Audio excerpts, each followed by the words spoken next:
Hey guys, welcome back to my channel for an all new episode recap of today's Days of Our Lives, October 28, 2025. So we start off with Chad and Jennifer. Jennifer is just coming in there for different reasons. So first she was talking about, going through the editing of her, I guess, her letter regarding her late grandfather. So anyway, she also wanted to clear the air regarding a lot of things. And Thomas has been angry at Chad for him deceiving him and hopping around with Kat. And Chad is saying, look, you don't have to worry no more. Your relationship is over. My family comes first. I hope you believe that. So she said she believes that. She just wants his word that he will stay away from Kat, not have a relationship with it because it's affecting their family and Thomas and everything. And he also spoke to her about Thomas wanting to live in Boston with them. And she said, she understands that she would never persuade him to live with her as much as she loves them. And he said, try to be a lot more direct with him. So she promises him that, right? On that condition that he's not around Kat like that, right? So again, Chad is trying to butter up Jennifer and trying to live up to her expectations.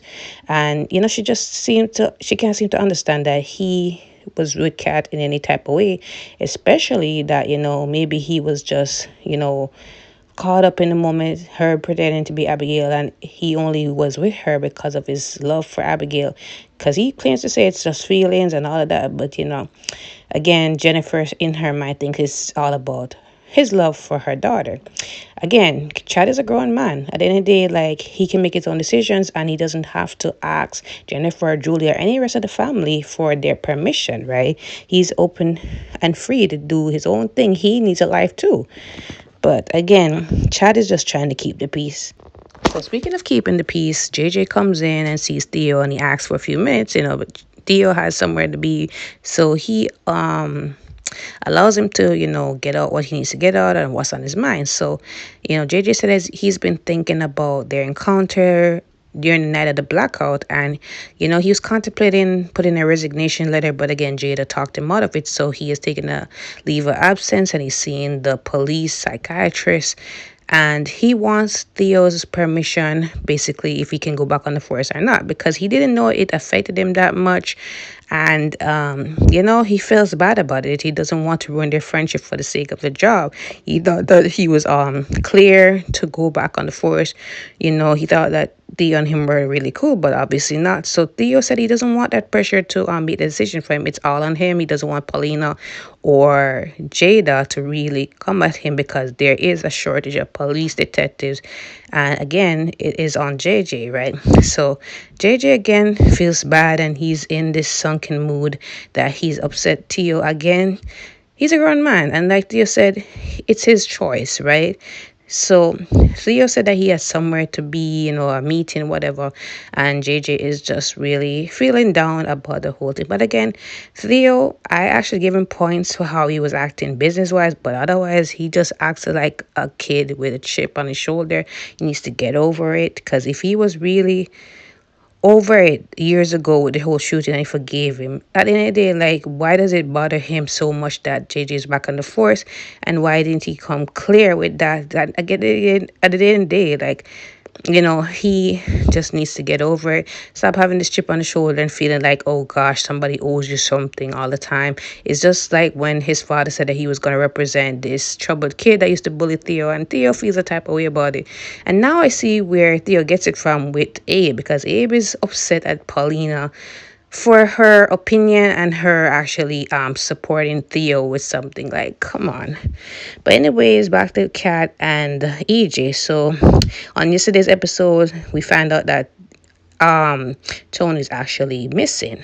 So we get down to the nitty-gritty of it. He's on the phone with Anna. Anna is frantic because she hasn't seen Tony at all come back to the ship. I guess they're on a cruise, and she hasn't heard back from him. It's been an hours later past his meeting, because he has some business meeting somewhere, and she didn't hear nothing from him. So she's frantic, she's worried, and EJ is just, drained by her whole energy, and, she's very insufferable. So at some point, he tells Kat to go over to Chad to let him know, because these things travel fast, and, it's better to have a friendly face tell Chad what's going on, right?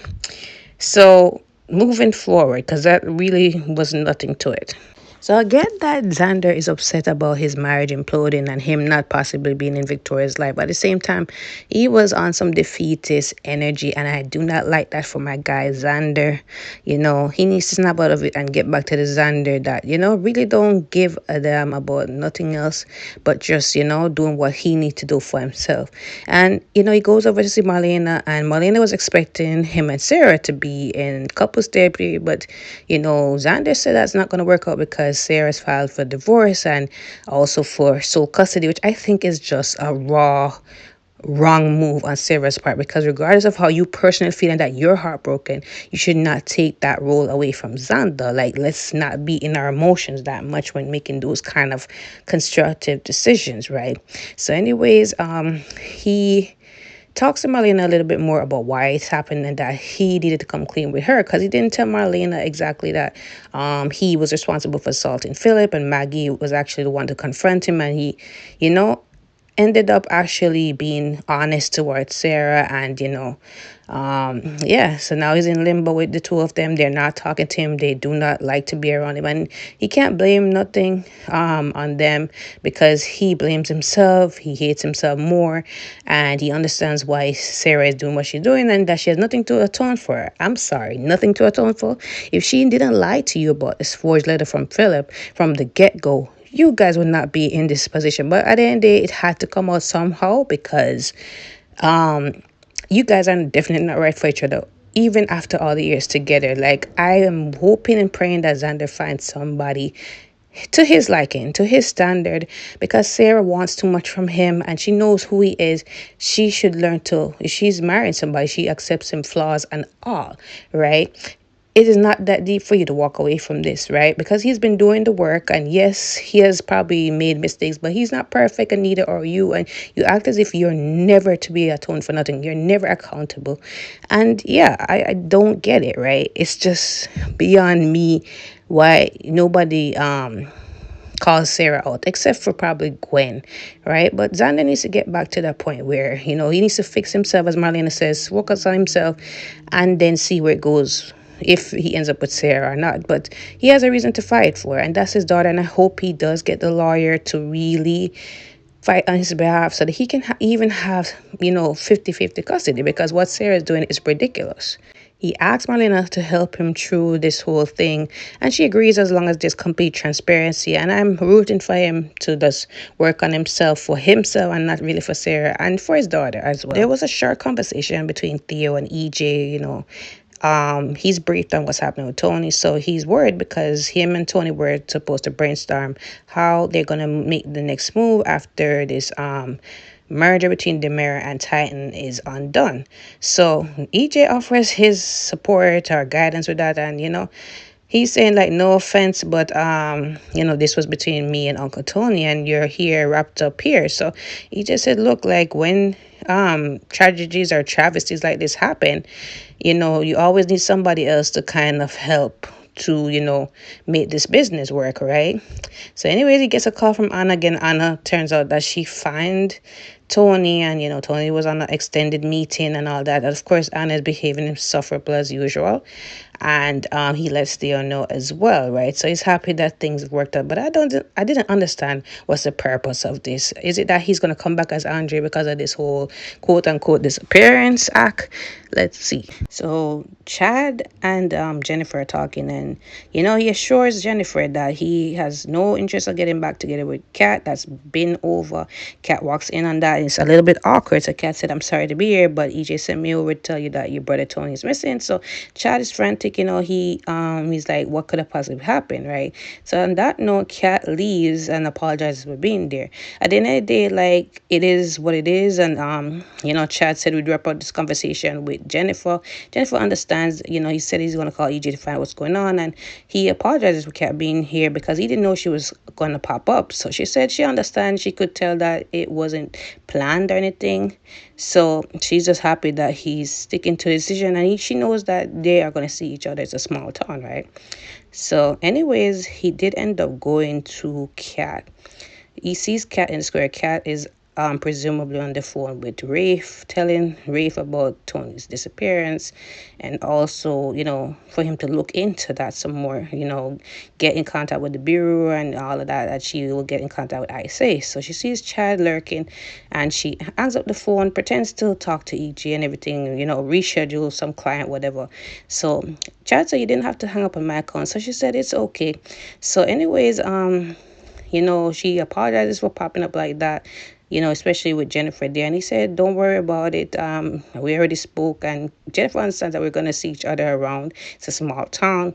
So anyways, Chad gets the phone call from EJ, and EJ tells him that Tony is alive and well, and he's happy to hear that because he was going to the office to find out what's really going on. So he tells Kat what's going on. He's happy about it. So anyways, he said that he's gonna go to the family, check in with his family, and he said that she is going, they're going to be okay and cool and everything. And he walks away, and Kat also is just sad that things didn't work out between them. And honestly, I really don't like when Kat has this weird stare that she does with her mouth open. I really am not digging it. So Brady, remember Brady on yesterday's episode, he promised to take Sarah somewhere to just, some stress relief. So it turns out to bring her to I guess a rage room. So she was saying that, look, I appreciate the gesture, but I don't think that I'm really gonna get over what I'm getting over. So Brady and he persuades her that, look, this is a great idea to get, through whatever you're feeling right now regarding Xander, So she takes him up on the offer. She goes in and she breaks a couple items and turn over things. At some point, Brady checks in on her, and she's very emotional about it because, Xander is acting like a monster and how he assaulted Philip. She's feeling like him based on how he acted towards Philip and also Brady, and how he carried it out worse on Philip and all that. So she's telling him that, she feels like a monster for actually filing for, permanent custody or, sole custody. And, she feels bad for taking him away from Victoria. But Brady said, don't feel bad about it. You're making the right decision for your daughter. You're protecting her from Xander and his behavior. And she said she doesn't believe that he would physically hurt her, but emotionally, she doesn't want her to feel the same way she's feeling. And I'm saying there's two different feelings because this was a whole relationship and everything. I don't feel like he would do anything to hurt his own daughter, but that's Sarah just jumping ahead and trying to assume the worst in Xander. I don't see why you married him in the first place. So anyways, he said, look, you have nothing to feel sorry for.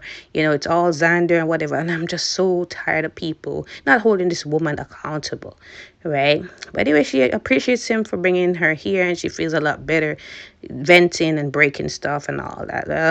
I'm not really staying long on this scene because I really cannot stand this woman.